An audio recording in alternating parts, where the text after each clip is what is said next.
Let's go. Go. Abang mana? Abang mau mana?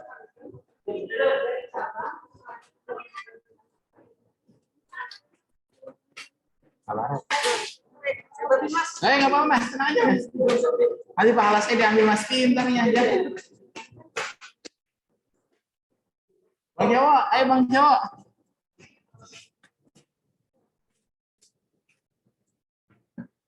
Assalamualaikum Ustaz. Waalaikumsalam. Ustaz ada 16, ada nunggu di 15 ternyata lewat liftnya. Oh iya siap Ustaz.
Bismillahirrahmanirrahim.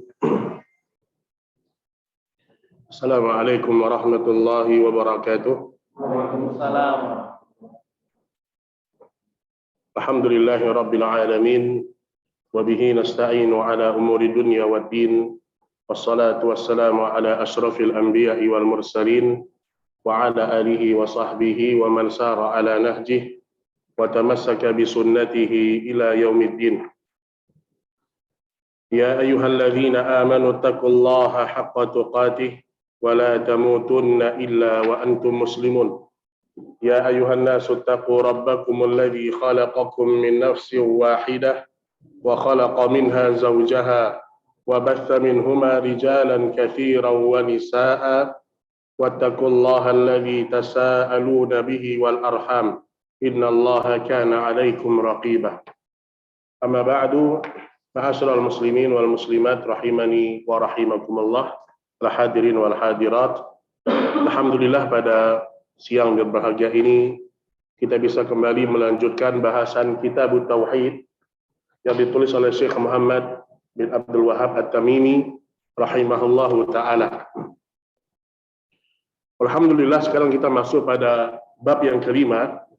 Bab yang kelima, Bab tafsir tauhid wa syahadati an la ilaha illallah. Bab tentang tafsir tauhid dan syahadat la ilaha illallah. Pertama, kalau disebutkan kalimat tafsir, maka paling tidak ada dua makna dari tafsir. Tafsir dalam Islam itu ada dua. Pertama, tafsir bil ma'thur, yaitu tafsir dengan riwayat-riwayat yang sahih sesuai dengan Al-Quran dan Sunnah Rasul Sallallahu Alaihi Wasallam, dan ada yang namanya tafsir bir-ra'yi, yaitu menafsirkan Al-Quran dengan pendapat-pendapat manusia. Tafsir bil ma'thur itu lebih diutamakan, bahkan hukumnya adalah wajib. Dan tafsir bir-ra'yi ini terkadang dibutuhkan manakala hanya sesuai dengan Al-Quran dan Sunnah, namun kalau tidak sesuai dengan Al-Quran dan As-Sunnah maka tidak dipakai. Tidak dipakai. Ada sebagian ulama menambahkan dengan tafsir yang ketiga, yaitu tafsir bil lughah, yaitu menafsirkan Al-Quran atau menafsirkan sebuah hadis dengan fondasi-fondasi bahasa Arab, fondasi-fondasi bahasa Arab. Baik, kita lihat pada firman Allah disebutkan pada bab yang kelima ini dalam surah Al-Isra ayat 57. Bab ke-6 sudah? Oh, baik. Bab ke-6 Al-Isra ayat 57, Allah Subhanahu wa taala berfirman, "Ulaika alladziina yad'uuna yabtaghuuna ila rabbihimul wasilah ayyuhum aqrabu wa yarjuuna rahmatahu wa yakhafuuna 'adzabah inna 'adzaba rabbika kana mahdhura." Allah Subhanahu wa taala berfirman, mereka orang-orang yang mereka seru itu mereka sendiri mencari jalan kepada Rabb mereka.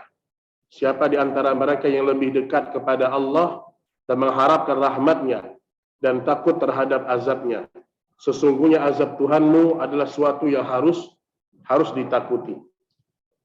Baik ikhwan dan akhwat rahimani wa rahimakumullah.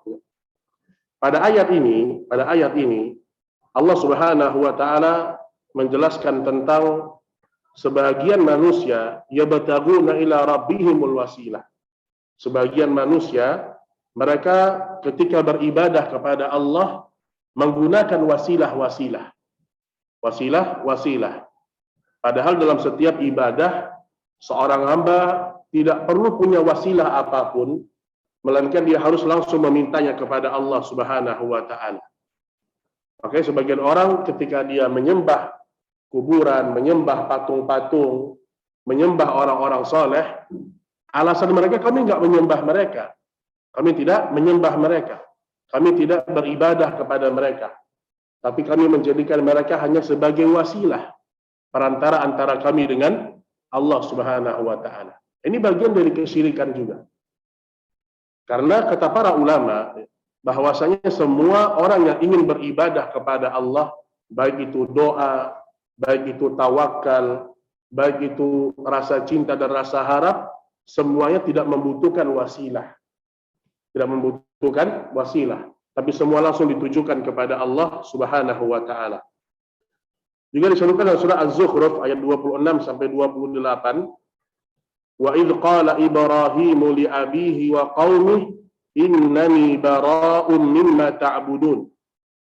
Dan ingatlah ketika Ibrahim berkata kepada bapaknya dan kaumnya, sesungguhnya aku tidak bertanggung jawab terhadap apa yang kamu sembah. Innani bara'un mimma ta'budun illa alladhi fatarani fa innahu sayahdin. Tetapi aku menyembah Tuhan yang menjadikanku, karena sesungguhnya Dia akan memberikan hidayah kepadaku. Wa ja'alaha kalimatan baqiyatan fi 'aqibihi la'allahum yarji'un. Dan dia Nabi Ibrahim alaihissalam menjadikan kalimat tauhid itu kalimat yang kekal pada keturunannya supaya mereka kembali kepada kalimat tauhid tersebut. Di sini jemaah sekalian rahimani wa rahimakumullah, Nabi Ibrahim walaupun dia mengetahui ayahnya sebagai orang yang membuat patung dan menyembah berhala, beliau sudah berdakwah kepada ayahnya.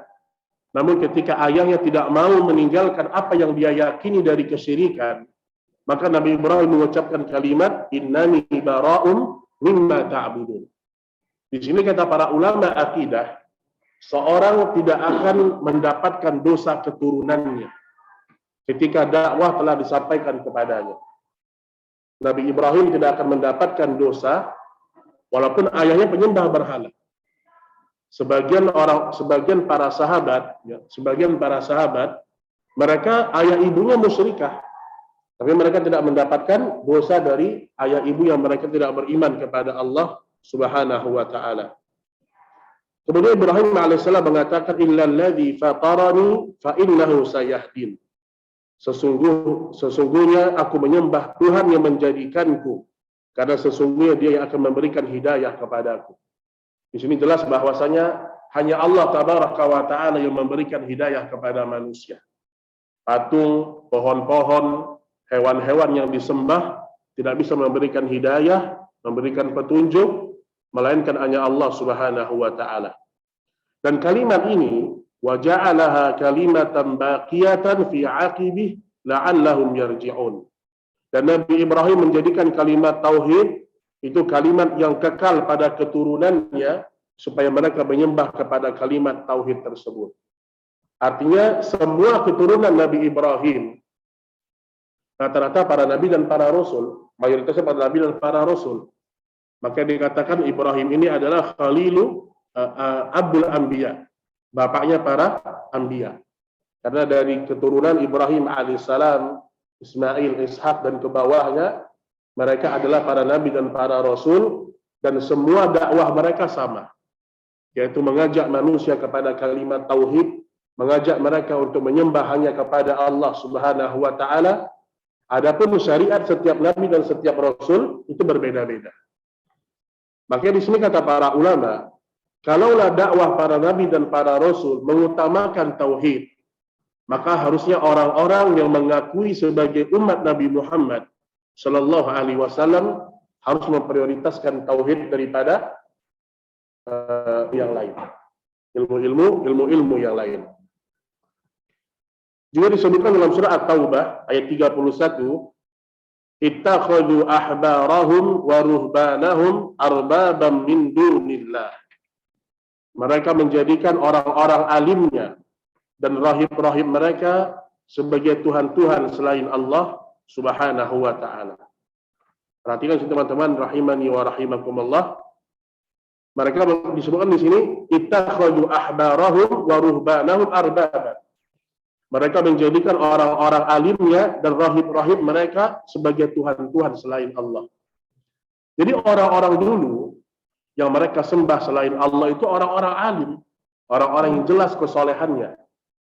Adapun orang-orang di masa sekarang semua disembah, Pak. Kadang-kadang ada kiai nggak sholat juga diyakini sebagai Rob yang bisa disembah.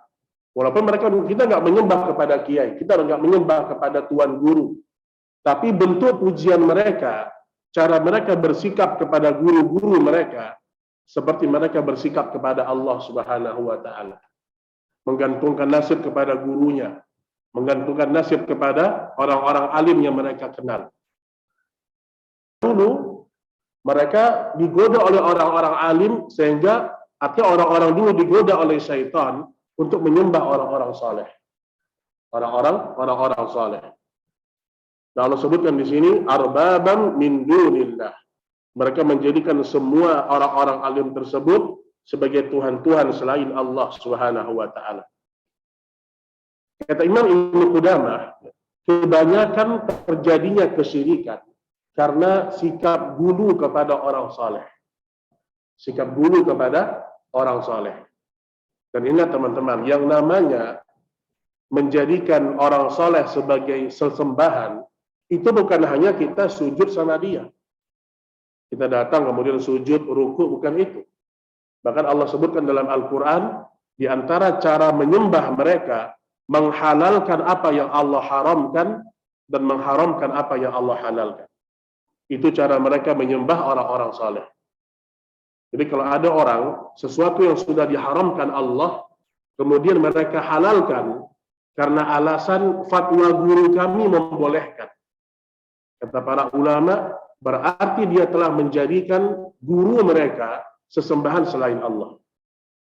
Jelas ayat Quran mengatakan misalnya khamar haram, zina haram, riba haram. Kemudian ada seseorang yang mengatakan enggak, riba enggak apa-apa. Atau zina itu halal. Alasannya apa? Gurunya. Gurunya yang membolehkan. Berarti gurunya yang membuat syariat. Maka otomatis kata para ulama, orang yang seperti ini telah menjadikan gurunya sebagai sesembahan selain Allah Subhanahu wa taala, walaupun dia masih sholat, walaupun dia masih berpuasa. Baik, itu ya yang harus kita ingat, bahwasanya kebanyakan terjadinya kesyirikan karena mereka menjadikan orang-orang saleh sebagai sesuatu yang mereka sembah selain Allah Subhanahu wa taala. Juga dalam surah Al-Baqarah 165, kita ambil beberapa ringkasannya dulu. Wa minan nasi may yattakhidhu min dunillahi arbaba wa minan nasi may yattakhidhu min dunillah andadan yuhibbunahum ka hubbillah walladzina amanu asyaddu hubban lillah. Dan di antara manusia ada orang-orang yang menyembah tandingan-tandingan selain Allah. Bagaimana cara mereka menyembah? Yuhibbunahum ka hubbillah. Mereka mencintai orang tersebut sebagaimana mereka mencintai Allah. Jadi orang bisa dikatakan jatuh kepada kesyirikan kalau dia mencintai sesuatu lebih daripada dia mencintai Allah Subhanahu wa taala. Dia cinta kepada keluarganya lebih daripada kecintaan kepada Allah. Dia cinta kepada hartanya lebih daripada kecintaan dia kepada Allah. Dia cinta kepada pekerjaannya lebih daripada dia cinta kepada Allah Subhanahu wa taala. Makanya kita kalau lihat kisah Nabi Ismail dan Nabi Ibrahim alaihissalam, itu bukti Bapak Ibu bahwasanya Nabi Ibrahim bertahun-tahun tidak punya anak. Kemudian akhirnya dia berdoa kepada Allah, dikaruniakan Ismail alaihissalam. Kemudian ketika Ismail sedang dalam usia yang dewasa, falamma balagha ma'ahu sa'ya, ketika Ismail sudah dalam usia yang sudah bisa bekerja, berusaha, maka Allah memberikan kepada Ibrahim sebuah perintah untuk menyembelih Ismail. Inni ara fil manami anni adbahuk. Wa Ismail, aku sesungguhnya melihat engkau dalam mimpiku, aku menyembelihmu. Kata Ismail alaihissalam, qala ya abati fa'al ma tu'mar satajiduni insyaallah minas sabirin. Wahai ayahku tersayang, lakukan apa yang Allah perintahkan kepadamu, sesungguhnya aku menjadi orang-orang yang bersabar. Itu diuji itu jemaah. Bertahun-tahun gak punya anak, lahir anak, cinta sama anaknya. Tiba-tiba datang perintah Allah, disuruh sembelih anak yang dia cintai. Makanya Allah Subhanahu wa taala mengatakan, wa kadzalika najzil muhsinin, beginilah kami membalas kebaikan-kebaikan orang-orang yang berbuat baik. Ketika Ibrahim alaihissalam berhasil melalui ujian ini, maka Allah mengatakan Ibrahim adalah golongan orang-orang yang beriman kepada Allah. Diuji kecintaannya. Cinta sama anak iya, cinta kepada Allah iya. Sama saja cintanya, ini nggak boleh dalam agama. Kecintaan kepada Allah maksudnya apa? kecintaan kepada perintah Allah, kecintaan kepada syariat Allah harus lebih besar daripada kecintaan kepada sesama manusia. Dan orang belum diuji imannya oleh Allah, belum jujur imannya kepada Allah sampai dia lolos dari ujian. Sebagaimana Allah Subhanahu sebutkan dalam surah Al-Ankabut, Alif Lam Mim, ahasiban nasu ayyutraku ayyaqulu amanna wa hum la yuftanun. Apakah manusia mengira mereka akan dibiarkan beriman dan tidak diuji oleh kami, kata Allah. Jadi kalau ada orang beriman, silakan beriman. Enggak. Setelah dia mengaku beriman, diuji setelah itu. Walaqad fatanna alladhina min qablihim fala ya'lamanna Allahu alladhina shadaqu wa la ya'lamanna al-kadhibin. Sungguh kami telah menguji orang-orang sebelum kalian, diuji dengan rasa cinta, diuji dengan rasa takut, diuji dengan kehilangan harta, dan agar kami tahu mana yang jujur dalam iman dan mana yang berdusta dalam iman. Ini kecintaan. Nah, contoh misalnya dalam lingkup pekerjaan misalnya, kita tahu ini perbuatan yang diharamkan Allah. Tapi ini menguntungkan kita secara duniawi. Entah mungkin sogokan, atau mungkin tipu daya, atau mungkin tipu menipu. Menguntungkan kita memang. Tapi kalau kita tinjau secara syariat ini diharamkan oleh Allah. Maka di situ diuji iman kita. Kalau kita berhasil meninggalkan apa yang diharamkan oleh Allah, berarti kita lebih cinta kepada Allah daripada kecintaan kita kepada dunia. Ini jemaah sekalian rahimani wa rahimakumullah. Disebutkan di sini mereka mencintai Allah, mencintai manusia sebagaimana mereka mencintai Allah. Walladzina amanu asyaddu hubban lillah. Dan orang-orang yang beriman sangat mencintai Allah. Orang beriman itu bukan sama cintai dengan makhluk, tapi lebih di atas itu. Makanya Umar bin Khattab radhiyallahu taala anhu, ketika Nabi Shallallahu Alaihi Wasallam menjelaskan tentang keutamaan mencintai Rasul, kata Umar bin Khattab, wahai Rasulullah, sesungguhnya aku mencintaimu lebih daripada aku mencintai semua manusia di muka bumi ini, melainkan diriku. Artinya, aku masih cinta kepada diriku daripada Rasul. Kemudian Nabi Shallallahu Alaihi Wasallam bersabda, la yu'minu ahadukum, belum sempurna iman di antara kalian sampai dia mencintai diriku. Maksudnya apa? Menjalankan sunnah-sunnahku, mengikuti aturan-aturan yang aku buat dari Allah Subhanahu wa taala lebih daripada dia mencintai seluruh manusia, bahkan lebih daripada dia mencintai diri mereka sendiri. Kemudian Umar bin Khattab merubah pernyataannya. Sekarang wahai Rasul, aku mencintaimu lebih daripada aku mencintai seluruh manusia, bahkan lebih daripada diriku sendiri. Kemudian Nabi Shallallahu Alaihi Wasallam bersabda, al-ana ya Umar. Sekarang iman itu baru sempurna wahai Umar bin Khattab radhiyallahu taala anhu. Jadi praktek ini banyak dalam kehidupan. Contohnya, terkadang seorang ayah lihat anaknya tidur jam 5 subuh, jam setengah 5 subuh, nggak tega bangunin. Padahal anaknya sudah dewasa. Karena nggak tega sama anak, tidurnya sedang pulas, dibiarin anaknya. Dia ke masjid sendirian. Dalam rangka kecintaan sama anak. Ini keliru. Ada seorang anak perempuan misalnya, kita punya anak perempuan udah besar. Ternyata belum pakai jilbab. Kalau kita cinta kepada Allah, cinta kepada anak kita akan suruh mereka memakai jilbab. Memakai hijab yang benar. Kita akan tegakkan agama di rumah kita. Makanya Rasulullah Shallallahu Alaihi Wasallam adalah seorang yang sangat tegas dalam rumah tangganya. Nabi pernah disebutkan ketika istri-istri Nabi Shallallahu Alaihi Wasallam meminta tambahan uang nafkah, maka Nabi Shallallahu Alaihi Wasallam mengatakan, kalau seandainya kalian hidup bersamaku, ingin dunia, ingin hartaku, fata'alain, kesini semua kalian. Aku akan berikan harta kepada kalian, wa usarrihkunna sarahan jamila. Namun setelah itu, aku akan ceraikan kalian semuanya dengan perpisahan yang indah. Namun kalau seandainya kalian hidup bersama untuk menegakkan tauhid, menegakkan agama Allah, maka sesungguhnya Allah telah menyiapkan untuk kalian semuanya ampunan dan rahmat Allah yang paling luas.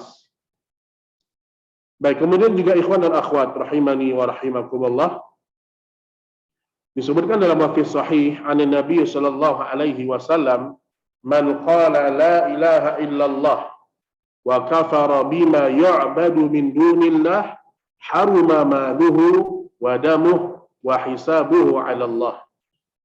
Nabi sallallahu alaihi wasallam bersabda, barang siapa mengucapkan la ilaha illallah dan kafir kepada apa-apa yang disembah selain Allah, maka haramlah harta dan darahnya, dan perhitungan amalnya terserah kepada Allah Subhanahu wa taala.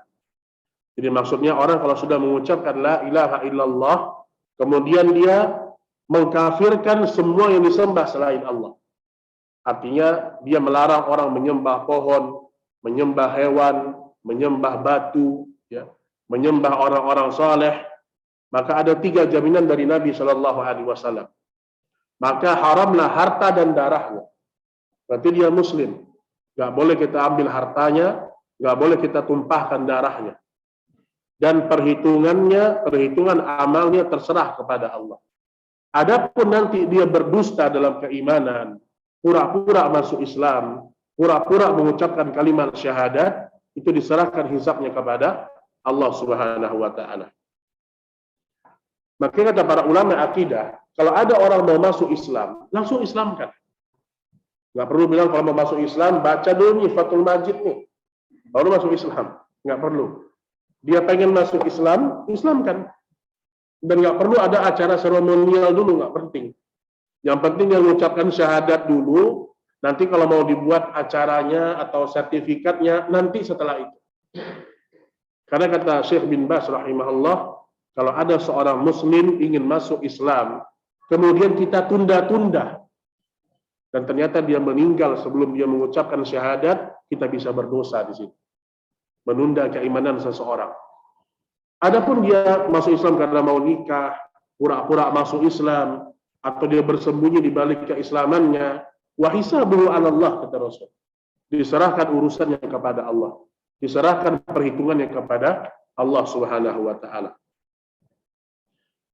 Baik, jemaah sekalian rahimani wa rahimakumullah. Di sini kata Syekh Abdul Azim dan sebagian para ulama akidah mengatakan, berarti kalau dia seorang muslim yang sudah mengucapkan syahadat, tidak boleh kita tumpahkan darahnya. Nggak boleh kita menyakiti dia. Berbeda dengan orang-orang khawarij. Orang-orang khawarij, sekali makan riba, kafir. Sekali berbuat zina, kafir. Sekali melakukan dosa-dosa besar, kafir. Makanya Ibnu Abbas radhiyallahu taala anhu, ketika beliau berdialog dengan orang-orang khawarij, ada beberapa pertanyaan khawarij kepada Ibnu Abbas. Kata orang khawarij ini, wahai Ibnu Abbas, kami tidak mau mengikuti Ali bin Abi Thalib karena beberapa perkara. Yang pertama kata mereka, karena Ali bin Abi Thalib tidak berhukum dengan hukumnya Allah. Dia berhukum dengan hukumnya manusia. Yang kedua kata orang-orang Khawarij, wahai Ibnu Abbas, sesungguhnya Ali bin Abi Thalib telah menghapus kalimat Amirul Mukminin dari diri dia. Maka kata Ibnu Abbas radhiyallahu taala anhu, bukankah dalam Islam ada hukum-hukum yang berkaitan dengan manusia? Contoh hukum talak, hukum warisan, kemudian keputusan hakim. Maka orang-orang Khawarij pun terdiam. Kemudian yang kedua kata Ibnu Abbas, bukankah Rasul Shallallahu Alaihi Wasallam ketika mengirim surat kepada raja-raja besar, maka Rasul menghapus kalimat Rasulullah diganti dengan Muhammad bin Abdillah. Karena kalau ditulis Muhammad Rasulullah, raja-raja nggak mau baca suratnya. Maka demi kemaslahatan dihapus kalimat Rasulullah diganti dengan Muhammad bin Abdillah. Kalaulah Rasulullah saja menghapus kalimat Rasulullah, kenapa Ali nggak boleh menghapus kalimat Amirul Mukminin dari diri dia? Demi sebuah kemaslahatan. Alhasil dari diskusi ini, masuk Islamlah atau kembalilah kepada hidayah sekitar 2.000 atau 3.000-an orang-orang Khawarij setelah mereka dibantah syubhat-syubhat mereka. Baik jemaah sekalian, rahimani wa rahimakumullah. Maka juga termasuk masalah harta, disebutkan oleh Nabi Shallallahu Alaihi Wasallam, kalau orang sudah mengucapkan 2 kalimat syahadat, mentauhidkan Allah, maka hartanya tidak boleh kita zolimi, nggak boleh kita ambil sembarangan. Kalau kita berhutang kepada mereka, kembalikan. Kata Nabi Shallallahu Alaihi Wasallam, semua orang yang berjihad dan mereka ikhlas dalam jihadnya, mereka akan menjadi orang-orang terbaik di akhirat, kecuali orang-orang yang meninggalkan hutang di antara mereka. Ini perhatikan jemaah. Kalau tidak perlu berhutang, jangan berhutang. Nabi Shallallahu Alaihi Wasallam pernah berhutang, itu pun untuk memenuhi kebutuhan pokok beliau Shallallahu Alaihi Wasallam. Kalaupun harus kita berhutang, maka berhutanglah dengan hutang yang tidak ada riba di dalamnya. Dan kalau sudah mampu membayar hutang, maka lunasi. Karena ini hak orang-orang yang bertauhid. Kita nggak boleh menunda pembayaran hutang kalau kita sudah menjadi orang-orang yang bertauhid dengan alasan orang ini belum nagih. Maka kata para ulama, matul ghani zulmun. Menunda pembayaran hutang padahal mampu, itu bagian dari kezaliman di sisi Allah Subhanahu wa Ta'ala. Maka hartanya perhatikan. Termasuk dalam masalah pembagian harta-harta orang yang sudah meninggal dunia. Terkadang ada hal yang kurang bisa dipahami oleh sebagian orang. Meninggal misalnya ayahnya. Kemudian kadang-kadang nggak langsung dibagikan. Kata para ulama, di antara hak orang yang bertauhid itu mendapatkan pembagian sesuai dengan apa yang ditetapkan oleh Allah Subhanahu wa Ta'ala. Jadi kata para ulama, kalau ingin dibagi rata, itu setelah mereka semua sepakat. Jadi meninggal misalnya orang tua, berkumpul, dibagikan secara syariat. Mana yang dapat setengah, mana yang dapat 1/8 misalnya. Setelah dibagikan hitungannya, kalau setelah itu ya, si kakak ingin melebihkan untuk si adik, atau si adik ingin memberikan kepada keluarga yang lain, maka itu hak dia. Maka jatuhnya adalah hibah di situ. Tapi sudah dibagi dulu sesuai dengan syariat Allah Subhanahu wa Ta'ala. Karena kata Nabi Muhammad sallallahu alaihi wasallam, "Falyatahallalhu minhul yaum qabla an la yakuna dinaran wala dirhaman." Hendaklah kalian menyelesaikan urusan-urusan harta dengan manusia di dunia ini sebelum datang hari di mana tidak bermanfaat harta dan apapun yang kalian berikan kepada manusia di sisi Allah Subhanahu wa Ta'ala. Baik ikhwatal iman rahimani wa rahimakumullah. Juga termasuk dalam bahasan ini adalah terjaganya kehormatan seorang muslim. Jadi kalau kita punya masalah dengan seorang muslim, selesaikan, Mbak. Selesaikan di dunia. Kalau dia belum memaafkan kita, berikan dia hadiah. Berikan hadiah. Kenapa? Karena sekarang ini kalau kita punya salah sama orang, kita minta maaf sekali, 2 kali belum dimaafin misalnya. Kasih dia hadiah. Kadang-kadang orang dikasih hadiah, hatinya lembut, dia maafin kita. Pernah ada kejadian di Arab Saudi, ada seorang yang bersalah dengan saudaranya, bertahun-tahun nggak dimaafin sama dia. Akhirnya dia bawa ke rumah itu 1 unit motor baru, Pak. Dimaafin nggak tuh? Oh, dikasih motor. Dimaafin. Itu apa kata orang ini? Sekarang motor ini masih bisa membuat engkau memaafkanku. Tapi besok di akhirat, kalau aku memberikan 1 istana, itu nggak akan laku di akhirat. Karena yang engkau akan minta dariku adalah pahala sholatku, pahala sedekahku, pahala puasaku. Maka sebenarnya apapun yang berkaitan dengan hak manusia, termasuk kehormatan yang pernah kita jatuhkan, dia belum maafkan kita, maka berusaha untuk meminta maaf kepada mereka, walaupun dengan memberikan hadiah kepada mereka. Baik, ma'asyiral muslimin rahimani wa rahimakumullah. Mungkin poin yang terakhir ya, karena suara anak agak demam nih, agak bindeng. Poin yang terakhir ya, dari hadis-hadis yang mulia, ini ayat-ayat Allah Subhanahu wa Ta'ala, disebutkan di antara syahadat la ilaha illallah, ini adalah kalimat yang menjadi dakwah para nabi dan para rasul. Bahkan Nabi Ibrahim alaihissalam menjadikan ini kalimat baqiyah, kalimat yang akan kekal kepada para pendakwah sampai hari kiamat. Jadi kalimat tauhid akan terus disampaikan. Semakin orang memusuhi dakwah tauhid, semakin dakwah ini bersebar. Semakin orang menjauhi tauhid, semakin tauhid ini masuk ke semua penjuru dunia. Itu tauhid kepada Allah. Makanya kalimat tauhid ini kalimat penentu. Kata Rasulullah sallallahu alaihi wasallam, "Man kana akhir kalamihi la ilaha illallah dakhalal jannah."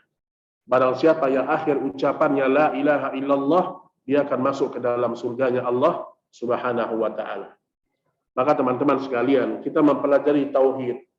Udah sampai pada bab yang ke-6 sekarang, itu untuk memperbaiki diri kita dan hubungan kita kepada sesama manusia. Insya Allah orang yang bertauhid itu orang yang paling nyaman dalam bekerja. Ada orang bekerja sikut-sikutan, kemudian ingin tampil di hadapan pemimpinnya. Orang yang bertauhid enggak. Orang bertauhid dikasih aturan, dilihat aturannya semua sesuai dengan syariat Allah, tidak ada yang menyimpang dari syariat Allah, dia jalankan. Apalagi dia memahami yang namanya pemimpin wajib dipatuhi dalam Islam. Kemudian kalau ada sesuatu yang tidak dia suka, maka dia langsung datang. Ini orang-orang bertauhid itu orang-orang yang berani. Dia nggak bergibah, dia nggak menfitnah. Makanya hidup yang paling nyaman adalah hidup selalu bergantung kepada Allah.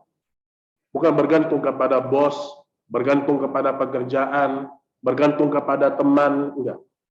Makanya Allah Subhanahu wa taala menyebutkan, barang siapa yang menggantungkan dirinya kepada jimat atau kepada makhluk, aku biarkan dia dengan apa yang dia pasrahkan tersebut. Namun barang siapa yang bergantung kepada aku, maka Allah Subhanahu wa taala akan memberikan kepada mereka taufik dan hidayah. Wallahu taala a'lam bishawab. Ini mungkin materi yang bisa kita sampaikan pada pertemuan ini. Mudah-mudahan bermanfaat dan mudah-mudahan pembahasan tauhid ini berbekas dalam hidup kita, sehingga untuk mengejar dunia itu kita nggak terlalu ambisi. Tapi untuk mengejar akhirat itu yang lebih kita utamakan. Kata Hasan Al-Basri rahimahullahu ta'ala, orang-orang yang bertauhid selalu mengejar yang namanya akhirat, dunia akan tunduk kepada mereka. Tapi orang-orang yang tidak bertauhid, walaupun dunia datang kepada mereka, tidak akan membuat hati mereka tenang di sisi Allah Subhanahu wa ta'ala. Baik, mungkin kalau ada pertanyaan sebelum kita akhiri, wassallallahu ala nabiyyina Muhammad, falyatafaddal mashkura.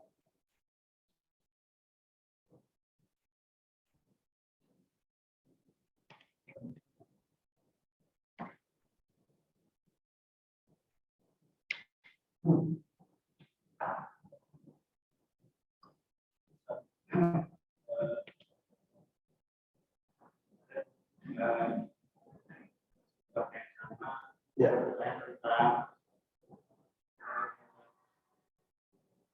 Yang di proses 65 ini harapannya masih terjadi. Dalam kehidupan sehari-hari dengan yang berbuat baik kan masih ya.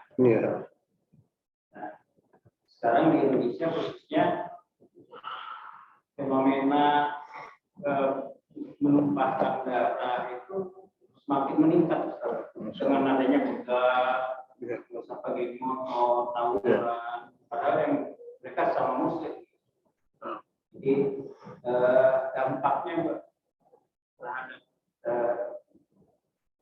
bangsa ini, karena ini kan bagian dari tauhid itu. Iya, benar. Akhirnya akankah berarti Thayyibatun untuk ini akan tercapai? Iya. Memang di antara kezaliman di masa sekarang adalah orang bermudah-mudahan untuk membunuh orang lain atau mungkin menyakiti orang lain. Kadang-kadang kita dengar di berita seorang anak minjam uang sama orang tua nggak dikasih, dibunuh neneknya. Bayangkan sampai kezaliman seperti itu. Bahkan dalam Islam membunuh satu jiwa itu sama seperti membunuh seluruh jiwa manusia. Kalau bisa seperti itu loh dosanya. Wa man qatalan nas faka'annama qatalan nas jami'a. Barang siapa membunuh satu jiwa, Itu seperti membunuh seluruh jiwa di dunia ini. Wa man ahyaha faka'annama ahyan nasa jami'ah.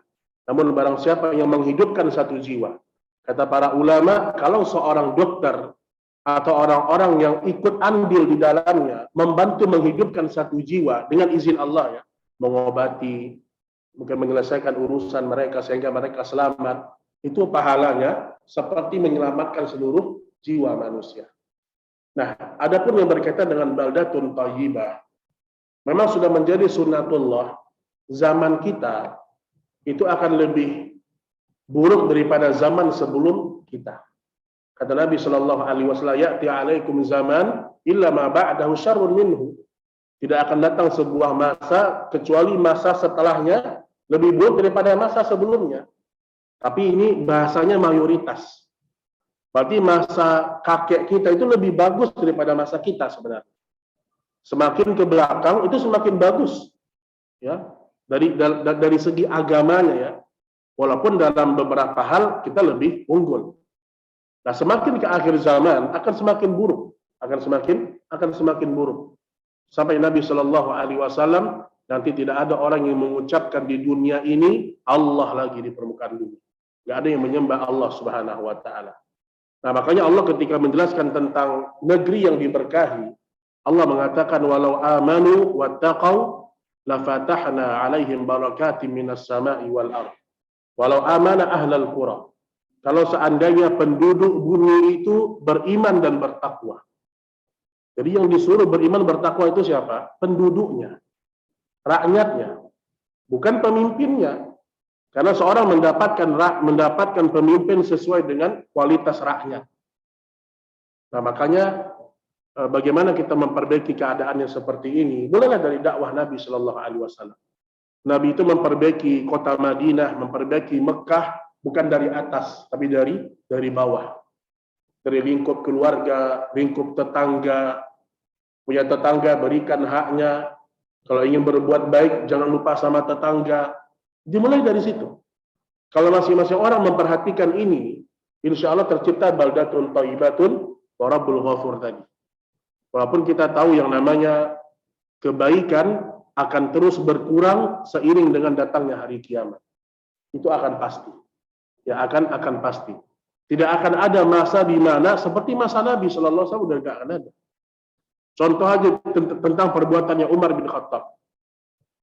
Ada seorang penduduk Yaman, dia beragama Nasrani pada waktu itu. Dia ingin melihat siapa pemimpin dunia bernama Umar bin Khattab ini, zaman Khalifah Umar. Dia datang jalan kaki dari Yaman, dari Yaman ya, dia jalan kaki, kemudian dia cari mana Umar bin Khattab. Dia cari mana istananya, nggak ada istana Umar, nggak ada. Nabi nggak punya istana, Abu Bakar nggak punya istana, Utsman nggak punya istana, Umar nggak punya istana. Akhirnya dia cari-cari, ternyata dilihat Umar bin Khattab sedang ketiduran di masjid. Dan nggak ada yang ganggu. Nggak ada begal juga datang. Nggak ada orang berniat ingin membunuh Umar, nggak ada. Apa kata orang ini? Ini pemimpin negara bernama Umar bin Khattab. Tidur di masjid, nggak ada yang jaga. Ya, inilah pemimpin kami. Terus dia katakan, negeri apa ini? Pemimpin bisa tidur dengan pulas di masjid, tidak ada rakyat yang ingin membunuhnya. Kemudian dia langsung mengucapkan dua kalimat syahadat. Makanya Umar bin Khattab ketika dia dibunuh dalam sholat, ditusuk, walaupun nggak langsung meninggal ya, dia ditusuk, dia cari tahu siapa yang menusuk dia. Ternyata yang menusuk dia seorang Majusi. Apa kata Umar? Alhamdulillah, yang telah menusukku ini seorang Majusi, bukan orang beriman dari rakyatku. Jadi dia selamat gitu, dia merasa aman. Berarti aku nggak zalim sama rakyat. Yang membunuhku Majusi ya wajar, dia benci kepada Islam. Nah, intinya Bapak Ibu yang dirahmati Allah, terciptanya negeri yang seperti itu. Tidak perlu ada ajudan yang menjaganya, kondisi semua aman. Itu karena mereka bertakwa dan beriman kepada Allah. Dan untuk menciptakan masyarakat yang seperti itu, inilah usaha kita. Antum dapat satu ilmu, sampaikan kepada keluarga. Nanti keluarga menyampaikan kepada temannya di kantor. Ilmu itu akan berkembang dengan cara yang seperti itu. Makanya al-amru bil ma'ruf wa nahyu 'anil munkar Dan tanasuh, saling menasihati, nggak boleh berhenti di antara kita. Kalau nasihat menasihati berhenti, Pak, dunia ini rusak. Kalau satu berbuat dosa dibiarin, terserah kamu lah. Ini dunia rusak. Tapi dengan adanya nasihat menasihati dengan cara yang hikmah, dengan cara yang lemah lembut, di situ akan tercipta yang namanya baldatun thayyibatun wa rabbul ghafur. Itu harapan kita semuanya. Namun andaikan itu tidak tercapai di masa kita, mudah-mudahan itu sudah tercapai di lingkup keluarga kita. Itu paling tidak. Karena ya Allah minta kepada kita memperbaiki keluarga kita dulu, baru orang-orang setelah mereka. Wallahu a'lam bishawab.